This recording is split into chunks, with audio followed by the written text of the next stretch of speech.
Hay amigos eternos, amigos que son de piel y otros que son de fierro. Hay amigos del tiempo, de la escuela, del trabajo. Amigos que se aprenden. Amigos que se eligen y amigos que se adoptan. Hay amigos del alma, del corazón, de la sangre. Hay amigos de vidas pasadas y amigos para toda la vida. Hay amigos que son más que amigos. Hay amigos que son hermanos, otros que son padres. También hay amigos que son hijos. Hay amigos que están en las buenas, otros que están en las malas.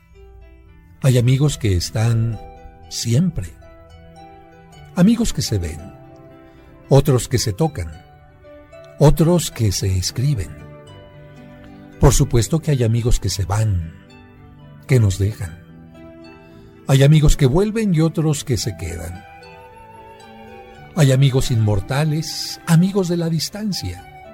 Hay amigos que se extrañan, que se lloran, que se piensan. Amigos que se desean, que se abrazan, que se miran. Hay amigos de noche, de siestas, otros de madrugadas. Hay amigos hombres, amigos mujeres, amigos perros. Hay amigos que deliran y otros que son poetas. Hay de los que dicen todo. Amigos que no hace falta decirlos. Amigos nuevos, viejos amigos. Hay amigos sin edad. Amigos gordos, flacos. Hay amigos que no nos llaman, que tampoco llamamos. Con poco tiempo, amigos desde hace una hora, desde recién. Hay amigos que dejamos ir, otros que no pueden venir. Amigos que están lejos, amigos del barrio, amigos de la palabra, amigos incondicionales. Hay también amigos invisibles, amigos sin lugar, amigos de la calle, amigos míos, amigos tuyos, amigos nuestros. Hay muchos amigos, amigos en común, amigos del teatro, de la música, amigos de verdad. Hay amigos que están tristes, otros que están alegres, otros que simplemente no están. Hay amigos que se la pasan en la luna, otros en el campo y otros en el cielo. Pero todos, absolutamente todos los amigos tienen algo en común. ¿Sabes qué? Todos son indispensables.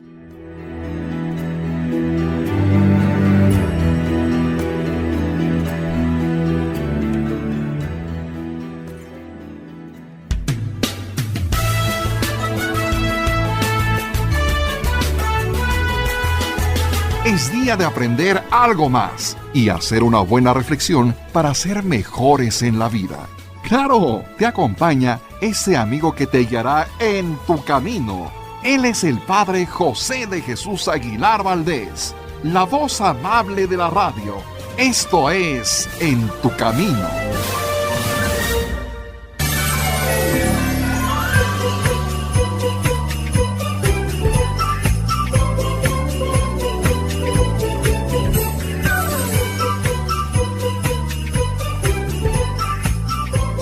Muy buenas tardes, queridos amigos y amigas, y continuamos con este espíritu navideño, pero también recordando y siguiendo el santoral que la Iglesia tiene a lo largo del año. A mí me gustaría hacerte una pregunta y hacértela, pero con toda puntualidad. ¿Tú sabes quién es el primer santo que se celebra en la Iglesia Católica? Es decir, después del nacimiento de Jesucristo, ¿a qué santo se decidió festejar? Si no lo sabes, yo te lo digo ahora claramente, a San Esteban. San Esteban, que recibe también un título muy curioso en griego, se le dice protomártir. ¿Qué significa esto? Que fue el primer mártir de toda la Iglesia. Y precisamente para hablar de Esteban, de lo que significa la palabra mártir, y por qué se celebra inmediatamente después de la Navidad, vamos a tener un programa en el que nos vamos a centrar en uno de los libros que quizás no hayas leído, pero que está lleno de noticias muy interesantes, y que es el libro de los Hechos de los Apóstoles, escrito casi por un periodista, porque San Lucas tenía este espíritu de redactor, como si trabajara en un periódico, como si fuera a dar una noticia sintetizada, y además de haber escrito el Evangelio, que se llama precisamente de San Lucas, escribe este libro llamado Hechos de los Apóstoles o Actos de los Apóstoles, porque nos habla de qué pasó con la iglesia después de que Cristo subió a los cielos. Pero para platicar de San Esteban y de todos estos pormenores, tengo conmigo a nuestro productor y co-conductor Sergio Enríquez, a quien le doy la bienvenida. ¿Qué tal, Sergio? Muy buenas tardes. Padre José, muy buenas tardes. Amigas, amigos, muy buenas tardes. Bienvenidos a una emisión más de En tu Camino. A mí me gusta, Sergio, que nuestros amigos comprendan la vida de los santos poniéndolos en su contexto, y precisamente para eso vamos a hablar rápidamente de dónde pueden encontrar la fuente de San Esteban, libro de los Hechos de los Apóstoles, donde se encuentra inmediatamente después de los 4 evangelios. El contexto de San Esteban nos lo comienza a mencionar el capítulo 4. Antes se ha mencionado que Cristo se ha despedido de sus discípulos, que ha ascendido a los cielos, que les ha enviado al Espíritu Santo, y los apóstoles, llenos de conciencia de su deber de misioneros, empiezan a realizar la predicación, e incluso Dios les concede el don de hacer milagros. Y su primer problema va a ser precisamente cuando los hombres que mandaron matar a Cristo se enteren que ellos están predicando y haciendo prodigios, y sobre todo cuando acaban de curar a un hombre y los mandan llamar. Así lo dice el capítulo 4 de los Hechos de los Apóstoles. Mientras los apóstoles hablaban al pueblo, se presentaron ante ellos los sacerdotes, el jefe de los guardias del templo y los saduceos, irritados de que predicaran y anunciaran al pueblo la resurrección de los muertos, cumplido en la persona de Jesús. Ellos, estas autoridades, detuvieron a los apóstoles y los encarcelaron hasta el día siguiente, porque ya era tarde. Muchos de los que habían escuchado la palabra de los apóstoles abrazaron la fe, y así el número de creyentes, contando solo los hombres, se elevó a unos 5,000. Al día siguiente, continúa el texto, se reunieron en Jerusalén los jefes de los judíos, los ancianos y los escribas con Anás, el sumo sacerdote Caifás, Juan, Alejandro y todos los miembros de las familias de los sumos sacerdotes, es decir, agarraron fuerza para ir en contra de los apóstoles. Y continúa el texto diciendo: hicieron comparecer a los apóstoles y los interrogaron: ¿con qué poder o en nombre de quién ustedes hicieron este milagro?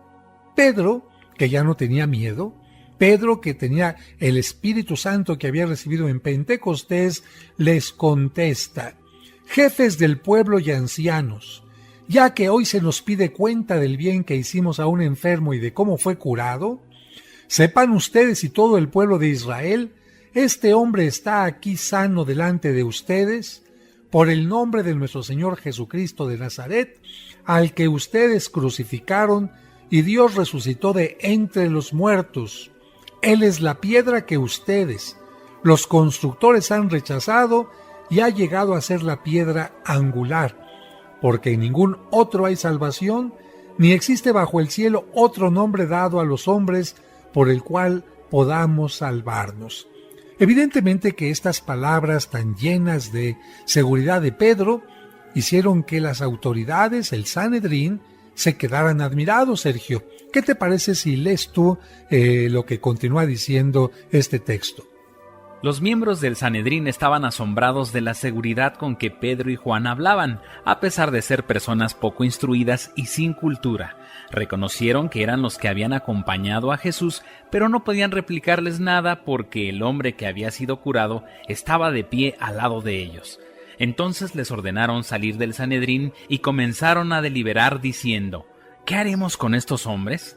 Porque no podemos negar que han realizado un signo bien patente que es notorio para todos los habitantes de Jerusalén. A fin de evitar que la cosa se divulgue más entre el pueblo, debemos amenazarlos para que de ahora en adelante no hablen de ese nombre. Como podemos ver, las autoridades que se sintieron tan seguras al asesinar a Jesucristo, ahora al ver que los apóstoles tenían una manera distinta de actuar, ellos no sabían por qué, pero los apóstoles sí lo sabían. Estaban ciertos de que Cristo había resucitado y eso les había quitado el miedo a morir. Y por otra parte, habían recibido al Espíritu Santo. Esto hace que el Sanedrín, esta autoridad formada de 70 de los más grandes ancianos del pueblo de Israel, empiecen a preguntar qué pueden hacer para callarlos. Entonces continúa el capítulo 4, versículo 18, diciendo: los llamaron y les prohibieron terminantemente que dijeran una sola palabra o enseñaran en el nombre de Jesús. Pero Pedro y Juan les respondieron: juzguen si está bien a los ojos del Señor que les obedezcamos a ustedes antes que a Dios. Nosotros no podemos callar lo que hemos visto y oído. Es decir, Pedro y Juan se están convirtiendo en testigos, pero de esto vamos a continuar hablando al regreso del corte. Estás escuchando En tu Camino. Con el Padre José de Jesús Aguilar Valdés, la voz amable de la radio.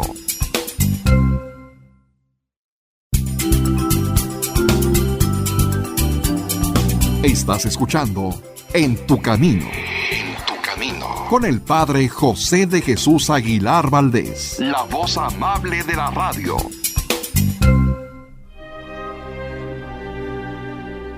Rápidamente les explico qué son las misas gregorianas. Las misas gregorianas es una misa diaria que se aplica por los difuntos durante todo un mes sin absolutamente ninguna interrupción. Estas misas lamentablemente no se pueden llevar a cabo en todas las parroquias porque en general los párrocos tienen un día de descanso y algunas parroquias cierran algunos días. Solamente en las parroquias que no tienen ningún día que se cierre se pueden llevar a cabo las misas gregorianas, como en la parroquia de San Cosme, donde está un servidor. Así que estas son las misas gregorianas. Se pide un donativo pequeño para que la parroquia también pueda tener fondos y también pueda llevar a cabo los trabajos de restauración. ¿Quieren mayor información? Bueno, ¿quieres anotar a tu difunto? Puedes marcar a este teléfono que también es WhatsApp, 55 55 66 7744. Te lo repito nuevamente, 55 55 66 7744. Y este otro teléfono también es WhatsApp, es 55 5705 5939. 55 5705 5939.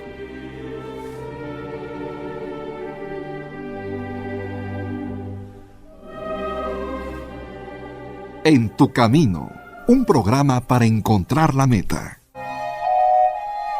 Amigos, ya estamos de regreso aquí en Tu Camino y continuamos hablando del libro de los Hechos de los Apóstoles. La palabra testigo significa haber visto algo, haber presenciado. Nadie puede ser testigo de oídas. En este caso, Juan y Pedro son testigos de que Cristo ha muerto y resucitado, y eso es lo que les da mucho valor para comenzar su ministerio. Claro, el libro de los Hechos de los Apóstoles nos dice que las autoridades los amenazaron nuevamente, los dejaron en libertad ya que no sabían cómo castigarlos por temor al pueblo que alababa a Dios al ver lo que había sucedido. Y el hombre milagrosamente curado tenía más de 40 años, es decir, estamos hablando de un milagro que Pedro y Juan han realizado que hace que la comunidad de Jerusalén empiece a creer cada vez más en Jesucristo, a quien predican los apóstoles. El capítulo 5 de los Hechos de los Apóstoles, después de concluir el 4 mencionando que los primeros cristianos comparten todo, muchos venden sus posesiones o casas para poner el dinero a la disposición de los apóstoles para que se distribuya a cada persona según sus necesidades, nos empieza a hablar de cómo la iglesia también empieza a crecer por este testimonio de los apóstoles, por la fraternidad, por la ayuda a la gente más necesitada. Dice así el capítulo 5. Los apóstoles hacían muchos signos y prodigios en el pueblo. Todos solían congregarse unidos en un mismo espíritu bajo el pórtico de Salomón, es decir, cerca del templo de Jerusalén. Pero ningún otro se atrevía a unirse al grupo de los apóstoles, aunque el pueblo hablaba muy bien de ellos. Aumentaba cada vez más el número de los que creían en el Señor, tanto hombres como mujeres, y hasta sacaban a los enfermos a las calles, poniéndolos en cátares y camillas para que cuando Pedro pasara, por lo menos su sombra cubriera a alguno de ellos. Y a propósito de este versículo, hay una oración actual que se llama oración a la sombra de San Pedro. Y de repente alguna persona puede pensar que esto es algo esotérico, como rezarle o pedir a la sombra de Pedro una ayuda.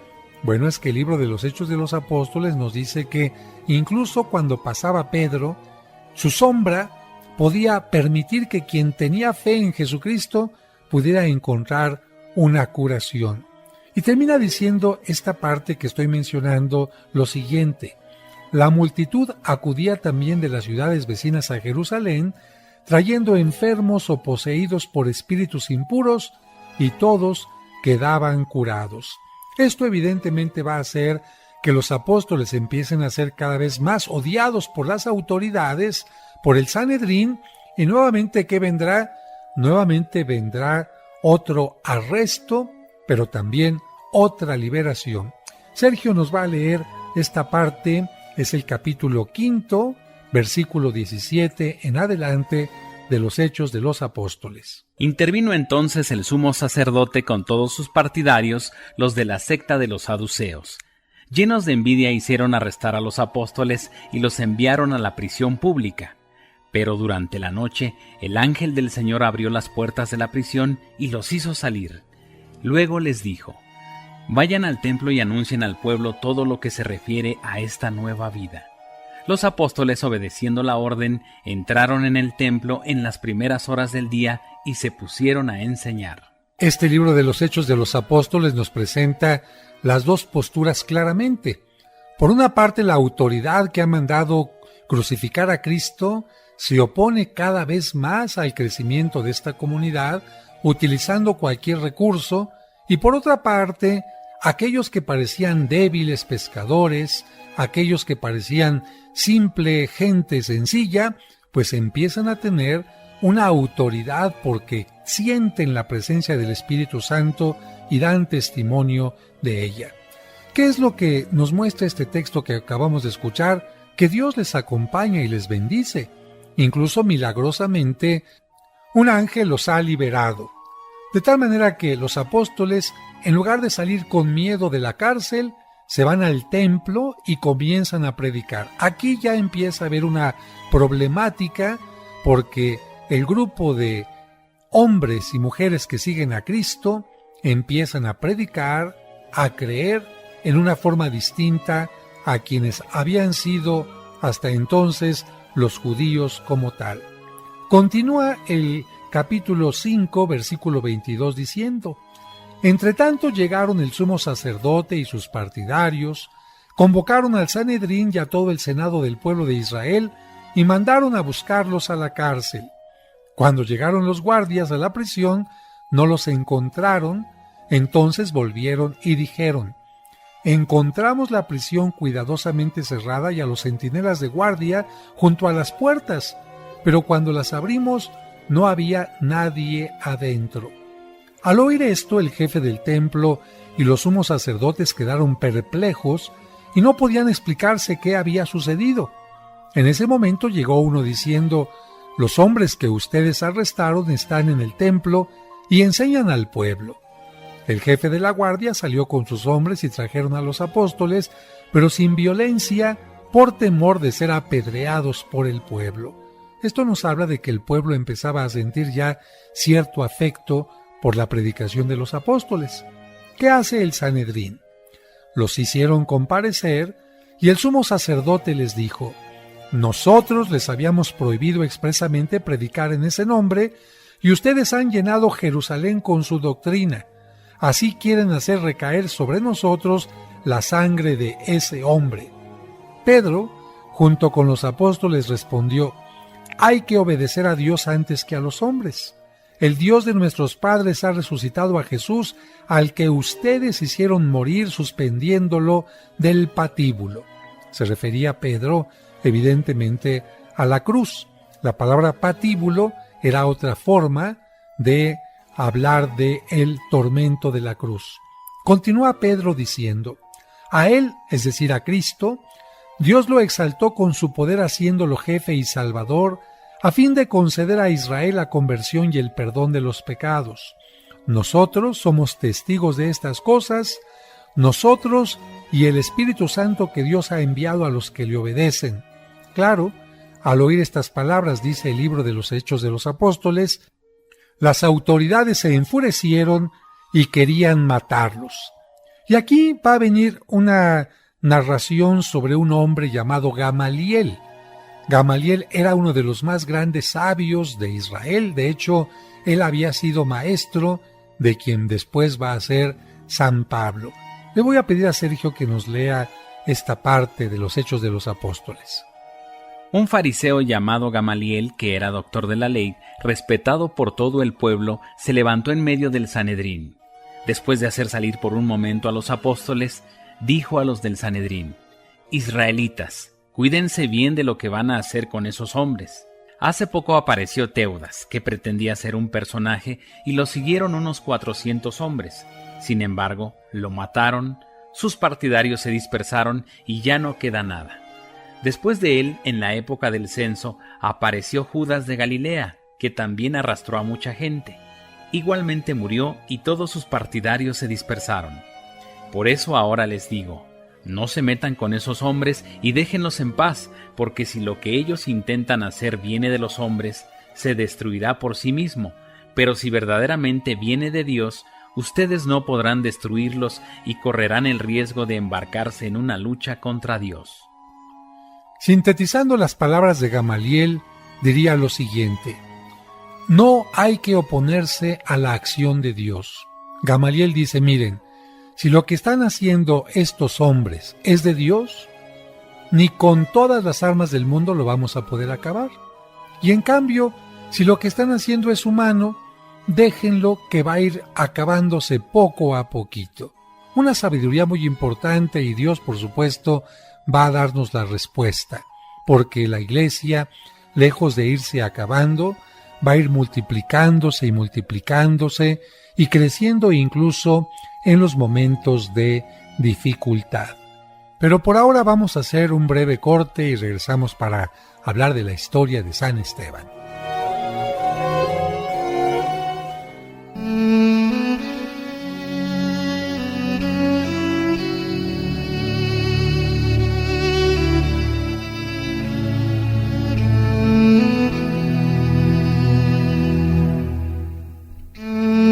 Bendito seas, Padre Todopoderoso, que nos das el pan de cada día. Bendito sea tu Hijo único, que no deja de alimentarnos con su palabra. Bendito sea el Espíritu Santo, que nos ha reunido para esta comida. Bendice estos alimentos, las manos que las prepararon, y haz que con nuestra justicia nadie carezca de lo necesario. Amén.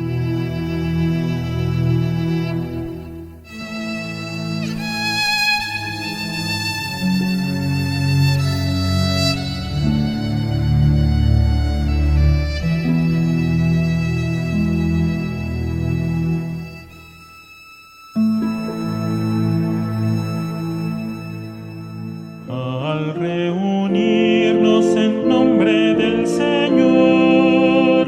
Hermanas y hermanos, les agradecemos que desde el domingo 17 de abril del 2011 y hasta ahora, cada semana se unan a nosotros para celebrar juntos la Santa Misa. En el nombre del Padre, y del Hijo, y del Espíritu Santo. Amén. Pero ahora te invitamos a unirnos en su nuevo horario. La Santa Misa celebrada por el Padre José de Jesús Aguilar Valdés todos los domingos a las 12 del mediodía, aquí en Tu Camino. Al reunirnos en nombre del Señor.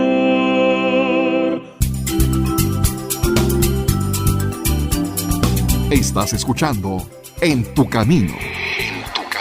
Con el Padre José de Jesús Aguilar Valdés, la voz amable de la radio. En Tu Camino, con el Padre José de Jesús Aguilar Valdés, la voz amable de la radio.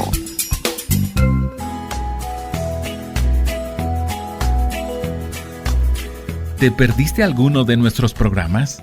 ¿O quieres volver a escuchar ese que tanto te gustó? Por supuesto que puedes hacerlo en el momento que quieras. Solo visita la página oficial del Padre José de Jesús y disfruta cuantas veces quieras nuestros programas anteriores.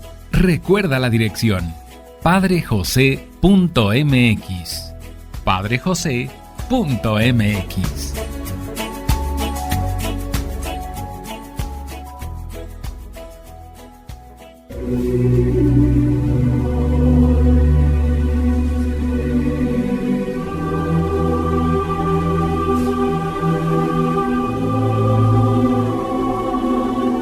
Continuamos hablando sobre esta historia tan interesante.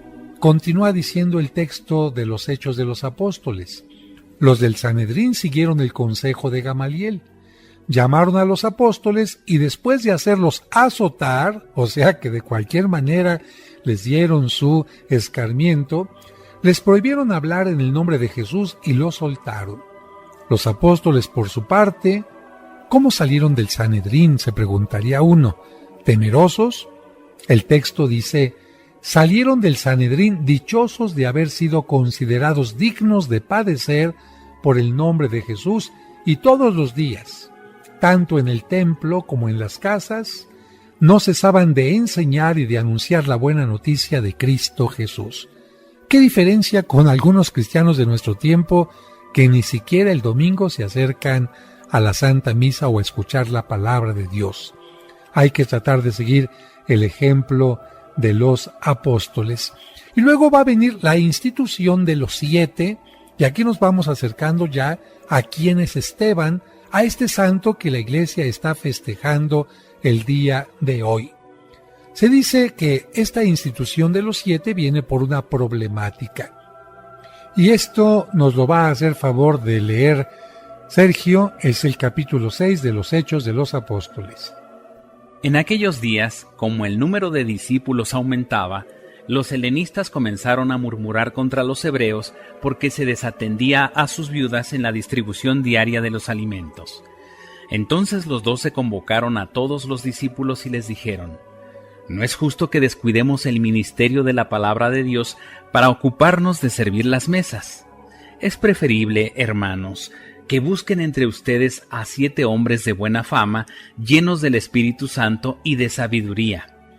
Para comprender esto, queridos amigos, hay que recordar que la gente más pobre en tiempo de los apóstoles eran precisamente las viudas y los huérfanos. Pero allí en Jerusalén había ya 2 comunidades perfectamente bien marcadas. Una de los judíos y otra de aquellas personas que creían en Jesús, pero que no venían exactamente de los judíos, sino que eran griegos. Y estas comunidades empiezan a tener una discusión porque, al parecer, se está atendiendo únicamente a un grupo de viudas y a otro grupo no se le está atendiendo como debería de atenderse. A este grupo de griegos se les llamaba los helenistas y son los que estaban, digamos, quejándose de que las viudas estaban siendo desatendidas. Los apóstoles van a tomar una decisión muy importante. Dicen: a ver, Cristo nos puso a nosotros a repartir la ayuda necesaria a los más pobres. En parte sí, pero especialmente nos puso a llevar su palabra. Por lo tanto, vamos a resolver el problema. Vamos a elegir un grupo de jóvenes que nos ayuden a repartir los alimentos a las viudas y nosotros continuamos con la predicación del Evangelio. Y así es como Sergio continúa el texto. Los apóstoles dijeron: «De esa manera podremos dedicarnos a la oración y al ministerio de la palabra». La asamblea aprobó esta propuesta y eligieron a Esteban, hombre lleno de fe y del Espíritu Santo, a Felipe y a Prócoro, a Nicanor y a Timón, a Pármenas y a Nicolás, prosélito de Antioquía. Los presentaron a los apóstoles y éstos, después de orar, les impusieron las manos. Así la palabra de Dios se extendía cada vez más. El número de discípulos aumentaba considerablemente en Jerusalén y muchos sacerdotes abrazaban la fe. A este grupo de jóvenes que los apóstoles eligen es a los que se les conoce como los primeros diáconos en la iglesia. Te recuerdo que la palabra diácono en griego significa servidor. Y efectivamente los diáconos se empezaron a encargar primero de atender a las viudas, a los huérfanos. Posteriormente también ayudaron a llevar la Eucaristía, la comunión, a los enfermos, y más adelante se encargarían también de ayudar a los sacerdotes y obispos en la celebración de la Santa Misa. Pero especialmente ellos eran los que guardaban las ayudas económicas para repartirlas a quien las necesitara. Aquí es donde ha aparecido ya el nombre de Esteban. Si tú te preguntabas, ¿quién es este Esteban? ¿Quién es este al que la iglesia le llama el protomártir? ¿De dónde surge? De este grupo de 7 jóvenes. El capítulo 6, en el versículo 8 de los Hechos de los Apóstoles, nos va a hablar del arresto de Esteban, después de hablarnos un poquito de su personalidad. Así lo dice: Esteban, lleno de gracia y de poder, hacía grandes prodigios y signos en el pueblo. Algunos miembros de la sinagoga llamada de los libertos, como también otros originarios de Cirene, de Alejandría, de Cilicia y de la provincia de Asia, se presentaron para discutir con él.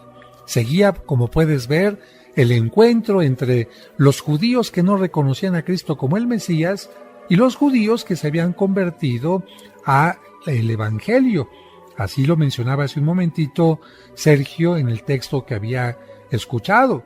Muchos discípulos empezaban a aumentar en Jerusalén, e incluso algunos sacerdotes judíos empezaban a abrazar la fe.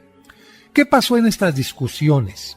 Lo dice el capítulo 6, versículo 10. Como no encontraban argumentos, estos hombres que habían llegado a discutir contra Esteban, no encontraban argumentos frente a la sabiduría y al espíritu que se manifestaba en su palabra, sobornaron a unos hombres para que dijeran que habían oído blasfemar a Esteban contra Moisés y contra Dios. ¿Cómo es el ser humano? Cuando el ser humano no puede ganar limpiamente, empieza a utilizar patrañas, trampas, y eso es lo que hacen contra Esteban. Le levantan un falso testimonio, les pagan a algunas personas para que digan que Esteban habló mal de Moisés, que era el gran líder del pueblo judío, y con esto sigue el texto diciendo así: así consiguieron excitar al pueblo, a los ancianos y a los escribas, y llegando de improviso, lo arrestaron y lo llevaron ante el Sanedrín, es decir, a la mala. Entonces presentaron falsos testigos que declararon: este hombre no hace otra cosa que hablar contra el lugar santo y contra la ley. Nosotros le hemos oído decir que Jesús de Nazaret destruirá este lugar y cambiará las costumbres que nos ha transmitido Moisés. Claro, ante estas mentiras, ¿cuál va a ser el resultado? Dice así el texto: en ese momento, los que estaban sentados en el Sanedrín tenían los ojos clavados en él y vieron que el rostro de Esteban parecía el de un ángel. Como dice el dicho, el que nada debe, nada teme. ¿Cómo ves? Por una parte, los enemigos de Jesús inventando todo tipo de patrañas, por otra parte, Esteban viviendo limpiamente. Aquí es cuando comienza el capítulo 7. El sumo sacerdote le pregunta a Esteban: ¿es verdad lo que estos dicen? Y Esteban va a responder en una magnífica forma, haciendo una síntesis desde el tiempo de Abraham hasta Jesucristo y mencionando que Dios ha cumplido cada una de sus profecías. Así contesta Esteban: hermanos y padres, escuchen. El Dios de la gloria se apareció a nuestro padre Abraham cuando aún estaba en la Mesopotamia, antes de establecerse en Harán, y le dijo: abandona tu tierra natal y la casa de tu padre, y ve al país que yo te indicaré. Abraham salió de Caldea para establecerse en Harán. Después de la muerte de su padre, Dios le ordenó que se trasladara a este país donde ustedes ahora están viviendo. Él no le dio nada en propiedad, ni siquiera un palmo de tierra, pero prometió darle en posesión este país a él y después de él a sus descendientes, aunque todavía no tenía hijos. Y Dios le anunció que sus descendientes emigrarían a una tierra extranjera y serían esclavizados y maltratados durante 400 años. Pero yo juzgaré al pueblo que los esclavizará, dice el Señor, y después quedarán en libertad y me tributarán culto en este mismo lugar. Fíjense, queridos hermanos, hasta este momento Esteban está hablando de la historia de Abraham y del pueblo que ha estado en la esclavitud. Continúa el texto. Le dio luego la alianza sellada con la circuncisión, y así Abraham, cuando nació su hijo Isaac, lo circuncidó al 8º día. Isaac hizo lo mismo con Jacob, y Jacob con los 12 patriarcas. Esteban está diciendo que la circuncisión es parte del pacto de la alianza que Dios le pidió a los que formaran parte del pueblo judío. Y continúa: los patriarcas, movidos por la envidia, vendieron a su hermano José para que fuera llevado a Egipto, pero Dios estaba con él y lo salvó de todas sus tribulaciones, le dio sabiduría y lo hizo grato al faraón, rey de Egipto, el cual lo nombró gobernador de su país y lo puso al frente de su casa real. Esteban recuerda aquel episodio donde los hermanos venden a José, pero gracias a José, Dios podrá hacer que sus hermanos no mueran de hambre. Pero de esto vamos a continuar hablando al regreso del corte. En tu camino te recuerda el verdadero significado de la Navidad: paz, amor y armonía, porque este es el regalo de Dios al nacer. En tu camino, un programa para encontrar la meta. Al reunirnos en nombre del Señor. En el nombre del Padre, y del Hijo, y del Espíritu Santo. Amén. Amén. La Santa Misa, celebrada por el Padre José de Jesús Aguilar Valdés, todos los domingos a las 12 del mediodía, aquí, en tu camino. Cristo está en medio de nosotros. En tu camino, un programa para encontrar la meta. Ella también se ha visto beneficiada con Mimex. Me interesó mucho porque soy una persona que tiene 74 años y vengo de una familia diabética por todos lados y la empiezo a tomar como prevención. Pero en lo que realmente me ha ayudado muchísimo es en la parte del colon. El colon que se me inflama, lo empecé a tomar hace como 8 meses y me sentó muy bien. Ya estoy muchísimo mejor. Realmente es una maravilla. Recuerda que Mimex es un alimento que contiene antioxidantes, aminoácidos, vitaminas, minerales, hidratos de carbono, probióticos y prebióticos de manera natural que son muy benéficos para ti y te harán sentir más saludable. De venta en la parroquia de San Cosme y San Damián, Serapio Rendón número 5, Colonia San Rafael, a 2 calles del Metro San Cosme.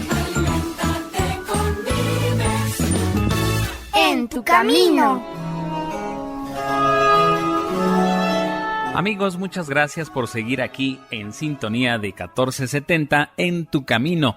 Estamos hablando de cómo Esteban, lleno de la sabiduría de Dios, se defiende de los ataques. Por supuesto, Esteban habla como cualquier judío que conoce la palabra de Dios, habla del origen del pueblo, y para aquellos que lo acusan de que habla mal de Moisés, Esteban empieza a hablar de un Moisés como lo reconoce cualquier judío.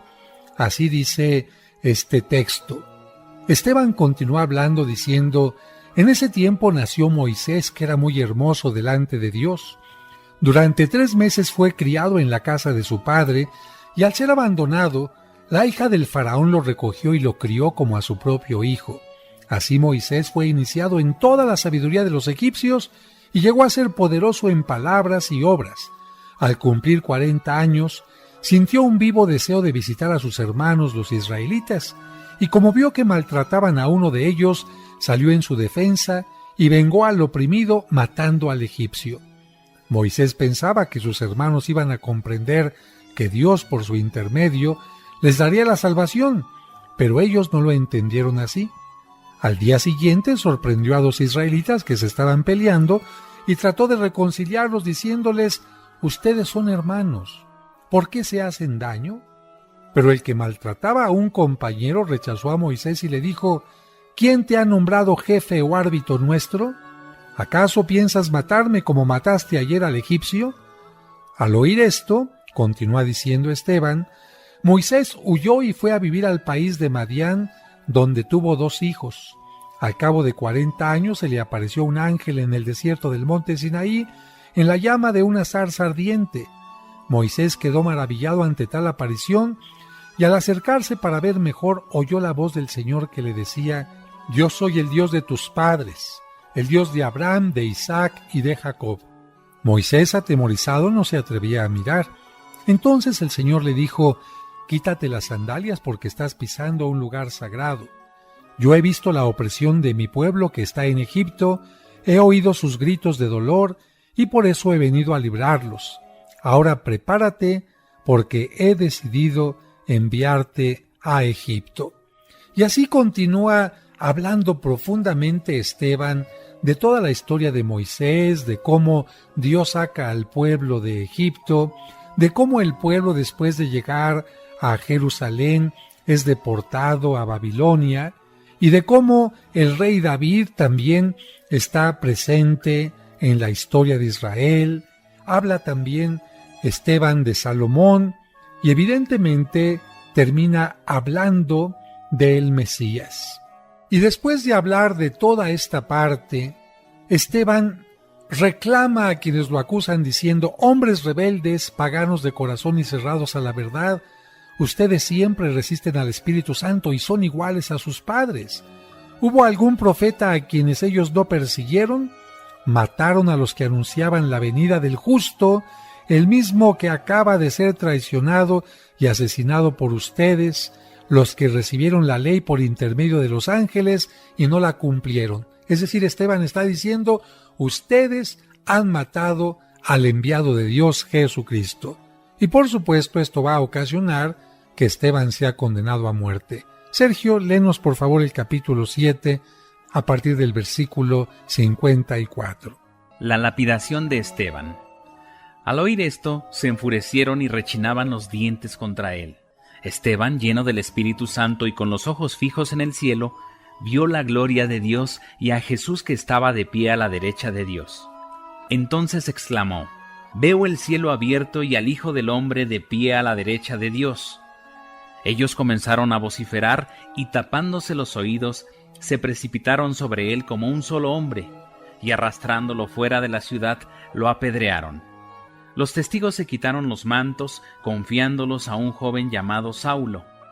Mientras lo apedreaban, Esteban oraba diciendo: «Señor Jesús, recibe mi espíritu». Después, poniéndose de rodillas, exclamó en alta voz: «Señor, no les tengas en cuenta este pecado». Y al decir esto, expiró. Como podemos ver, este libro de los Hechos de los Apóstoles nos presenta un juicio totalmente amañado. Corrupción, pago a testigos falsos y evidentemente no tomar en cuenta las palabras que está diciendo el acusado defendiéndose. Se le acusaba a Esteban de hablar mal de Moisés, por el contrario, habla perfectamente bien de él. Se le acusaba a Esteban de ir en contra de su pueblo, por el contrario, habla de los orígenes del pueblo, de Abraham, de Jacob, de José, de la descendencia de José, de la liberación del pueblo de Israel por la mano de Dios, de este Moisés que conduce al pueblo hacia la tierra prometida, de David, de Salomón. Pero también Esteban habla de la dureza del corazón de quienes han crucificado a Cristo no reconociéndolo como el hombre justo. Evidentemente que esto hace ya que las autoridades y aquellos que lo han acusado se llenen de enojo, y más que por la razón, por la rabia, más que por razones, simplemente por sentimientos, lo llevan a lapidar, que era la forma en que se asesinaba, se ajusticiaba a una persona que había blasfemado. Pero Esteban nunca blasfema. Algo importante que nos presenta este texto que estamos escuchando es que aún en el momento en que Esteban es llevado a la muerte, él ve el cielo abierto y a Jesucristo de pie a la derecha de Dios. Es decir, tiene una visión que le ayuda a tener fortaleza en aquel momento, y esto hace que se enojen todavía más quienes son sus acusadores, se tapen los oídos y empiecen a lanzar piedras para golpear su rostro, su cabeza, hacer lo que caiga por tierra y finalmente darle los golpes mortales. De acuerdo a la tradición, la lapidación era utilizada, repito, para dar fin a quien estaba siendo enemigo de la verdad, de la justicia y sobre todo de Dios. Curiosamente, en este caso, quienes lapidaban eran los contrarios a la verdad, los contrarios a la justicia y los contrarios a Dios. Esteban muere diciendo: Señor Jesús, recibe mi espíritu, y todavía, como Cristo lo dijo en la cruz, perdónale, Señor, lo que están haciendo porque no saben lo que hacen.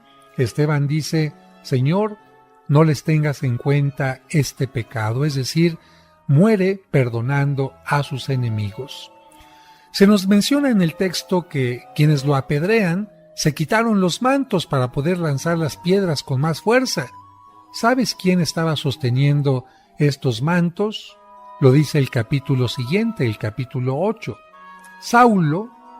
Tú sabrás que Saulo es quien más adelante se convertirá en Pablo. Pero Saulo comenzó como enemigo de la iglesia, y dice así este texto del capítulo 8. Saulo aprobó la muerte de Esteban. Ese mismo día se desencadenó una violenta persecución contra la iglesia de Jerusalén. Todos, excepto los apóstoles, se dispersaron por las regiones de Judea y Samaria. Unos hombres piadosos enterraron a Esteban y lo lloraron con gran pesar. Saulo, por su parte, perseguía a la iglesia. Iba de casa en casa y arrastraba a hombres y mujeres, llevándolos a la cárcel. De esta manera, el libro de los Hechos de los Apóstoles nos habla de la persecución más fuerte que comienza a sufrir la iglesia después de la persecución de Cristo. Ahora sí ya sabes quién fue San Esteban. San Esteban es el primero de los seguidores de Cristo que muere dando testimonio de su fe. Uno de los 7 diáconos que fueron elegidos por los apóstoles para servir a las viudas en el servicio de la caridad. La palabra proto significa primero, mártir significa testigo, de tal manera que a Esteban le queda perfectamente bien el nombre de el primer testigo, aquel que da testimonio con su vida de Jesucristo hasta el extremo. ¿Qué día fue lapidado San Esteban? No lo sabemos. La Sagrada Escritura solamente nos habla del acontecimiento, pero no guardó el día ni la hora.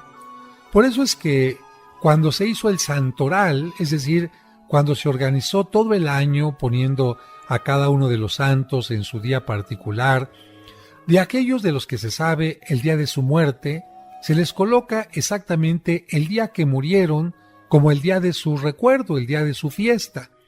Y a San Esteban se le dio un lugar muy particular, al día siguiente del nacimiento de Jesucristo, para indicar que apenas Jesucristo había venido al mundo a dar su palabra, ya había alguien que estaba dispuesto a predicarla. Precisamente por eso la Iglesia coloca la fiesta de San Esteban el día 26 de diciembre. Hay un dicho muy antiguo que todavía se sigue convirtiendo en realidad. La Iglesia dice: La sangre de los mártires es semilla de nuevos cristianos. La Iglesia ha tenido más persecuciones, pero siempre se ha mantenido firme ante Dios. Pero por ahora nos despedimos, Sergio. Padre José, ya nos vamos. Amigos, muchas gracias. Hasta mañana. Hasta mañana y que Dios los bendiga. En tu camino, un programa para encontrar la meta.